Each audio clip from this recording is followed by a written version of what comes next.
श्रृंगी ऋषि कौन थे? श्रृंगी ऋषि नाम से पूर्व में दो ऋषि हुए थे। पहले रामायण के काल में थे और दूसरे महाभारत के काल में हुए थे। दोनों ही एक महान और सिद्धि ऋषि थे। दोनों ही यज्ञ कार्य में दक्ष और पुरोहित भी थे। आओ जानते हैं संक्षिप्त में। इससे पहले यदि आप हमारे YouTube चैनल पर पहली बार आए हैं तो प्लीज़ हमारे चैनल को लाइक और सब्सक्राइब जरूर कर दें। चलिए शुरू करते हैं। रामायण काल के श्रृंगी ऋषि, इन्हें ऋषि श्रृंग भी कहा जाता है। प्रभु श्री राम की एकमात्र बड़ी बहन थी शांता। शांता का विवाह महर्षि विभांडक के पुत्र श्रृंग ऋषि से हुआ। एक दिन जब विभांडक नदी में स्नान कर रहे थे तब नदी में ही उनका वीर्यपात हो गया। उस जल को एक हिरनी ने पी लिया था, जिसके फलस्वरूप श्रृंग ऋषि का जन्म हुआ था। एक बार एक ब्राह्मण अपने क्षेत्र में फसल की पैदावार की मदद करने के लिए एक राजा रोमपद के पास गया तो राजा ने उनकी बात पर ध्यान नहीं दिया। अपने भक्त की बेइज्जती पर गुस्साए कि इंद्रदेव ने बारिश नहीं होने दी, जिस वजह से सूखा पड़ गया। तब राजा ने श्रृंग ऋषि को यज्ञ करने के लिए बुलाया। यज्ञ के बाद भारी वर्षा हुई। जनता इतनी खुश हुई कि अंग देश में जश्न का माहौल बन गया। तभी वर्षिणी और रोमपद ने अपनी गोद ली हुई बेटी शांता का हाथ श्रृंग ऋषि को देने का फैसला किया। राजा दशरथ और इनकी तीनों रानियां इस बात को लेकर चिंतित रहती थी कि पुत्र नहीं होने पर उत्तराधिकारी कौन होगा। इनकी चिंता दूर करने के लिए ऋषि वशिष्ठ सलाह देते हैं कि आप अपने दामाद श्रृंग ऋषि से पुत्र प्राप्ति के लिए एक यज्ञ करवाएं। इससे पुत्र की प्राप्ति होगी। दशरथ ने अपने गुरु वशिष्ठ की सलाह पर पुत्र प्राप्ति के लिए ऋषियों को बुलाया। इस यज्ञ में दशरथ ने श्रृंग ऋषियों को भी बुलाया। श्रृंग ऋषि एक पुण्य आत्मा थे तथा जहाँ वे पांव रखते वहाँ यश होता। सुमंत ने श्रृंग को मुख्य अतिथि के रूप में बुलाया। दशरथ ने आयोजन करने का आदेश दिया।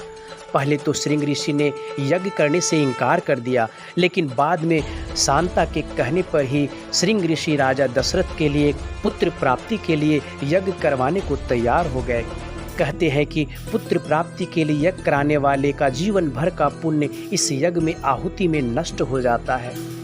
इस पुण्य के बाद राजा दशरथ को पुत्रों की प्राप्ति हुई। राजा दशरथ ने श्रृंग ऋषि को यज्ञ करवाने के बदले बहुत सा धन दिया, जिससे श्रृंग ऋषि के पुत्र और कन्या का भरण पोषण हुआ और यज्ञ से प्राप्त खीर से राम, लक्ष्मण, भरत और शत्रुघ्न का जन्म हुआ।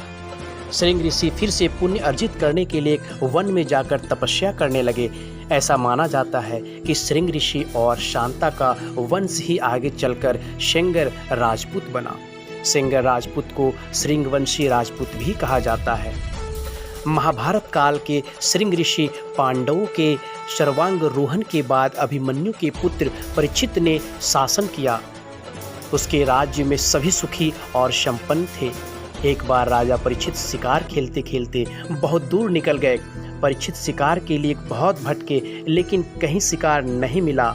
अंत में वह प्यास बुझाने के लिए भटकते हुए ऋषि शमी के आश्रम में पहुंच जाते हैं। वहां ऋषि समाधि में लीन मिलते हैं।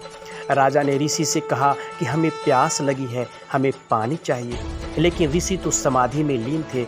राजा परीक्षित ने कई बार ऋषि से पानी मांगा, लेकिन ऋषि ने कोई जवाब नहीं दिया। उस वक्त राजा के मुकुट में कलयुग बैठा था, अर्थात उस वक्त राजा के मुकुट में शनिदेव विराजमान थे।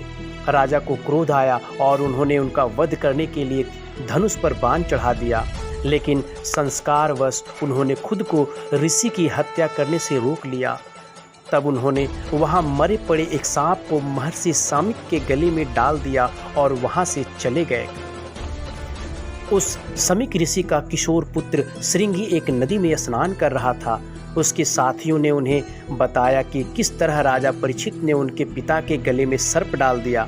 श्रृंगी को क्रोध आ गया और वह नदी में अंजुली में जल भरकर राजा को श्राप देता है कि आज से 7वें दिन उस राजा को दक्षक नाम का सांप डसेगा और वह मर जाएगा।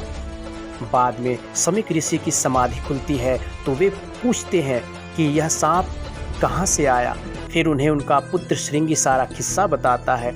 यह सुनकर शमीक ऋषि अपने पुत्र से कहते हैं कि तुमने बिना जाने ही उन्हें दंड दे दिया। वत्स, तुमने एक छोटी सी भूल के लिए कितना भयानक श्राप दे दिया।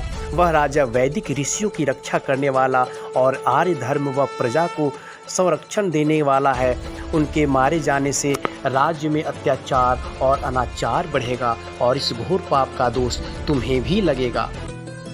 श्राप के चलते 7वें दिन राजा परीक्षित सांप के डसने से मर जाते हैं। राजा परीक्षित की मृत्यु का कारण जब उनके पुत्र जन्मेजय को पता चलता है तो उन्होंने संकल्प लिया कि मैं एक ऐसा यज्ञ करूंगा जिसके चलते सभी नाग जाति का समूल नाश हो जाएगा। जन्मेजय के यज्ञ के चलते एक एक करके सभी नाग यज्ञ की शक्ति में खिंचकर उसमें भस्म होते जा रहे थे। क्रंदु और कश्यप के पुत्र वासुकि की बहन देवी मनसा ने नागों की रक्षार्थ जन्म लिया था। अधिकतर जगहों पर मनसा देवी के पति का नाम ऋषि जरत्कारु बताया गया है और उनके पुत्र का नाम आस्तिक, जिसने अपनी माता की कृपा से सर्पों को जन्मेजय के यज्ञ से बचाया था। बोलो जय श्री कृष्णा।